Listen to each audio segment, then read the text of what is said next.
Hai semua, dengan pesatnya perkembangan teknologi saat ini, membuat pembangkit listrik memiliki berbagai macam alternatif untuk mendapatkan sumber energinya. Salah satunya adalah dengan menggunakan sampah.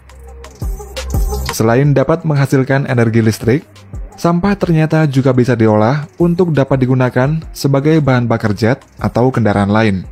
Pada tahun 2019, pilot proyek pembangkit listrik tenaga sampah merah putih di Bantar Gebang diresmikan oleh pemerintah.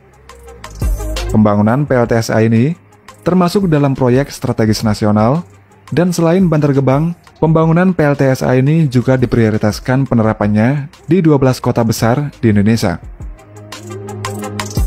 PLTSA Merah Putih dibangun dengan kapasitas pengolahan sampah mencapai 100 ton per harinya, dan akan menghasilkan listrik sebanyak 700 kWh.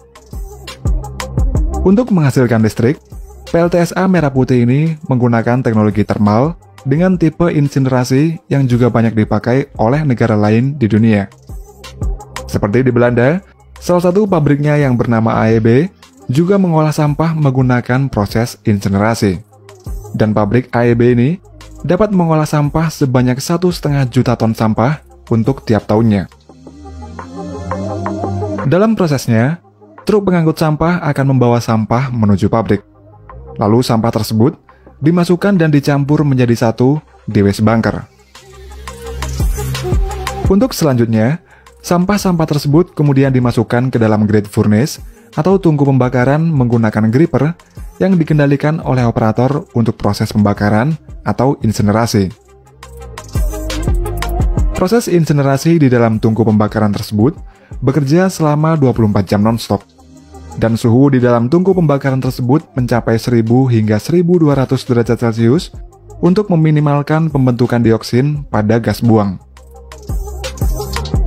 Kemudian panas di dalam tungku pembakaran ini digunakan untuk mengubah air di dinding tungku pembakaran agar menjadi uap air. Selanjutnya, uap akan melewati turbin dengan tekanan tinggi, dan nantinya turbin tersebut akan menggerakkan generator untuk menghasilkan energi listrik. Sedangkan material dari sampah yang tidak hancur karena proses insinerasi disebut dengan bottom ash, dan bottom ash tersebut kemudian akan direcovery. Dari proses recovery tersebut, dapat menghasilkan logam besi dan non-besi yang dapat didaur ulang menjadi material baru. Selain logam besi dan non-besi, pada proses recovery bottom ash tersebut juga menghasilkan material lain seperti pasir dan butiran batu, yang nantinya material tersebut juga dapat digunakan kembali. Selanjutnya, untuk flue gas atau gas buang pada proses insinerasi juga dapat direcovery untuk mendapat produk lain yang bermanfaat. Seperti abu terbang atau fly ash, abu terbang ini dibersihkan dan dikumpulkan menggunakan electric static filter, dan abu terbang tersebut dapat dimanfaatkan lagi untuk bahan pekerjaan bangunan.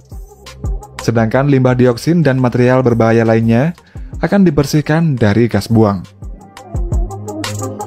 Di pabrik AEB ini, hanya sekitar 1% material dari proses pengolahan yang sama sekali tidak berguna, dan material tersebut akan dibuang pada tempat yang aman.